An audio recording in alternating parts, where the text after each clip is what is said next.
Hello प्यारे बच्चों, मैं प्रीति जैन चंद्रशेखर आजाद कॉलेज से बीएससी फर्स्ट ईयर का फिजिक्स का सेकंड चैप्टर स्टार्ट हो गया है, जिसमें आपको मैं पढ़ाऊंगी यांत्रिकी। इसमें यांत्रिकी के अंदर मैं बताती हूँ आपको क्या होता है ब्राह्म अवस्था एवं गति अवस्था। ब्राह्म अवस्था एवं गति अवस्था क्या होती है मेरी? किसी भी वस्तु की दो अवस्थाएं होती हैं। कौन सी? एक स्थिर अवस्था और दूसरी होती है गत्यात्मक अवस्था। स्थिर अवस्था के जब कोई वस्तु अपने आसपास की ओर सभी वस्तुओं के सापेक्ष स्थिर रहती है, अर्थात वस्तु समय के साथ अपनी स्थिति को नहीं बदलती, स्थिर अवस्था कहलाती है। जैसे एग्जाम्पल में हो जाएगा, प्लेटफॉर्म पर बैठे किसी यात्री के सापेक्ष स्टेशन पर खड़ी रेलगाड़ी ब्राह्म अवस्था में होगी।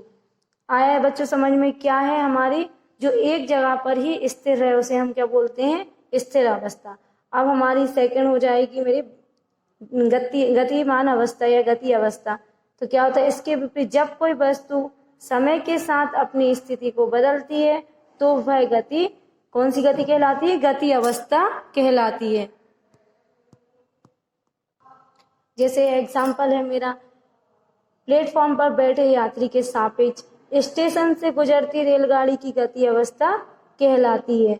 कौन सी कहलाती है हमारी? यदि स्टेशन पर कोई व्यक्ति बैठा है और वहां से ट्रेन गुजर जाती है, उस अवस्था को हम क्या बोलते हैं? गति अवस्था। अब सेकंड है मेरा दूरी तथा विस्थापन। दूरी क्या होती है? किसी वस्तु द्वारा किसी समय में तय किए गए रास्ते की लंबाई को उस वस्तु द्वारा चली गई दूरी कहते हैं। क्या है? किसी वस्तु द्वारा किसी समय में तय किए गए रास्ते की लंबाई को उस वस्तु द्वारा चली गई दूरी कहलाती है। इसका संकेत क्या होता है? इसे हम किससे डिनोटेट करते हैं? एस से डिनोटेट करते हैं। विस्थापन क्या होता है? किसी वस्तु की प्रारंभिक तथा अंतिम स्थिति के बीच न्यूनतम चली गई दूरी को हम विस्थापन कहते हैं। इसका संकेत भी क्या एस वेक्टर द्वारा प्रदर्शित किया जाता है। चाल एवं वेग। नेक्स्ट डेफिनेशन है हमारी चाल एवं वेग। वेग क्या होता है? चाल क्या होती है इसके बारे में देखते हैं।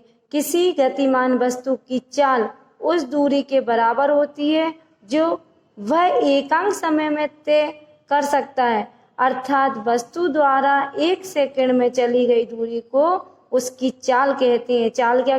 इसकी चाल कहलाती है। या औसत क्या? औसत चाल होगी वस्तु द्वारा तय की गई कुल दूरी में यात्रा में लगे कुल समय का भाग को प्राप्त चाल उस वस्तु की औसत चाल कहलाती है। औसत चाल जिसे हम स्मॉल v से डिनोटेट करते हैं। औसत चाल v इजिकल टू v वस्तु द्वारा तय की गई कुल दूरी s बटे यात्रा में लगा कुल समय स्मॉल t होता है। और तात्कालिक चाल क्या होती है? किसी निश्चित क्षण पर वस्तु की चाल को तात्कालिक चाल कहते हैं। इस तात्कालिक चाल को हम डिनोटेट इसकी दूरी इसे ज्ञात करने के लिए उस क्षण t पर एक अति अल्प समय अंतराल में उस वस्तु द्वारा तय की गई दूरी डेल s ज्ञात की जाती है। तात्कालिक चाल होती है हमारी क्या? Del s upon del t। क्या होता है? Del s upon del t। अब नेक्स्ट डेफिनेशन है वेग। किसी वस्तु द्वारा एक निर्दिष्ट दिशा में एकांक समय में तय की गई दूरी को उस वस्तु का वेग कहते हैं, अर्थात विस्थापन के समय के साथ परिवर्तन की दर को वस्तु का वेग कहते हैं। तो जैसे यदि दो वस्तु समान चाल में विभिन्न दिशाओं में चले तो उसके वेग समान नहीं होंगे, अर्थात और औसत चाल औसत वेग क्या होगा मेरा? औसत वेग यदि एक ही दिशा में चली हुई दो वस्तु का वेग समय के साथ बदलता है। यदि एक ही दिशा में चली हुई वस्तु का वेग समय के साथ बदलता है तो उस वस्तु का औसत वेग वस्तु के विस्थापन में समयांतर का भाग देकर ज्ञात किया जा सकता है।